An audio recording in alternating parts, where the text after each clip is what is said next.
Bienvenue à KM2L, porteur du projet La tomate des 4 saisons. Lors de nos multiples études des marchés, dans les villes de France-Séville et les Moanda, nous avons constaté une pénurie de la tomate en toute saison. C'est fort de ce constat que KM2L, par la tomate de 4 saisons, propose la production de tomates hors sol, en utilisant la méthode de l'hydroponie.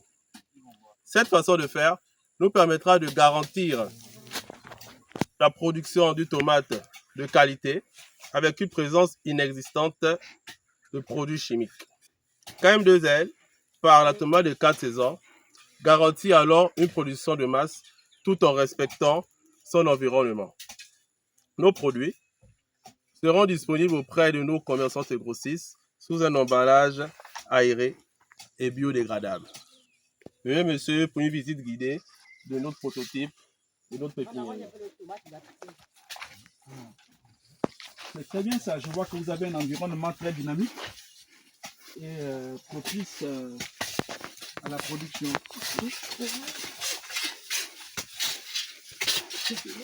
Bonjour monsieur. Bonjour monsieur, vous allez bien? Alors, pouvez-vous me parler de votre système hydroponique?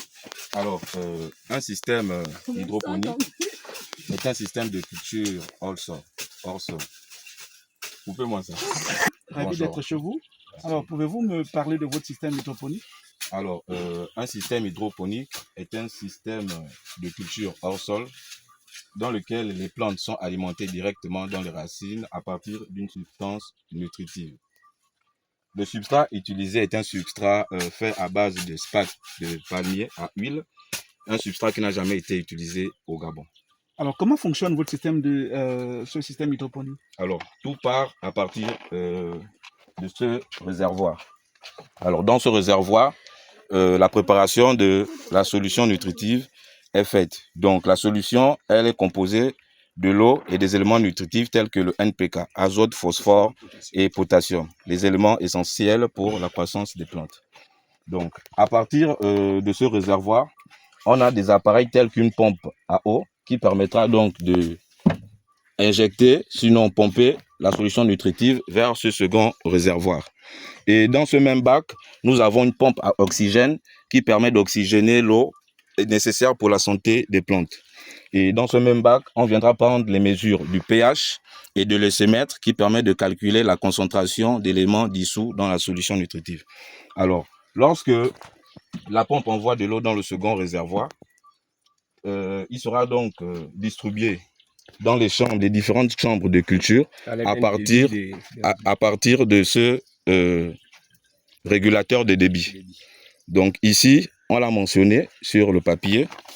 Donc sur ce schéma, à ce niveau, on aura un régulateur de débit qui permettra d'envoyer les quantités d'eau suffisantes pour la nutrition des plantes.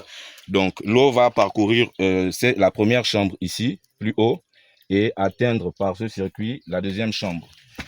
L'ensemble va donc se déverser à nouveau dans le réservoir initial et la boucle est fermée. Donc ce cycle ainsi fermé nous permettra donc d'avoir un circuit fermé permettant d'alimenter les plantes 24 heures sur 24. Très bien, très bien. Mais au regard de la pénurie aujourd'hui constatée au niveau des marchés, comment allez-vous garantir un niveau de production sans interruption, c'est-à-dire produire en toute saison?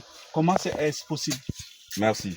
Donc tout part d'abord de la pépinière. Donc il y a une préparation qui est faite au préalable. Donc lorsque les plants atteignent la taille qu'il faut pour aller en plein champ, donc on va d'abord commencer à produire sur la première chambre de culture, en première production. Ici, si vous pouvez bien le voir sur l'image, on a déjà des fruits qui sont en pleine fructification. Et lorsqu'on atteint le 60e jour, donc la moitié du cycle, on engage sur la deuxième chambre de culture. Donc là, on va profiter de l'espace en hauteur. Donc on utilise ici une production en batterie. Donc à chaque fois qu'on atteindra la moitié de la production, on enchaînera avec d'autres chambres de culture et ainsi on pourra toujours avoir une production toute l'année, étant donné que nous sommes sous une serre, donc nous sommes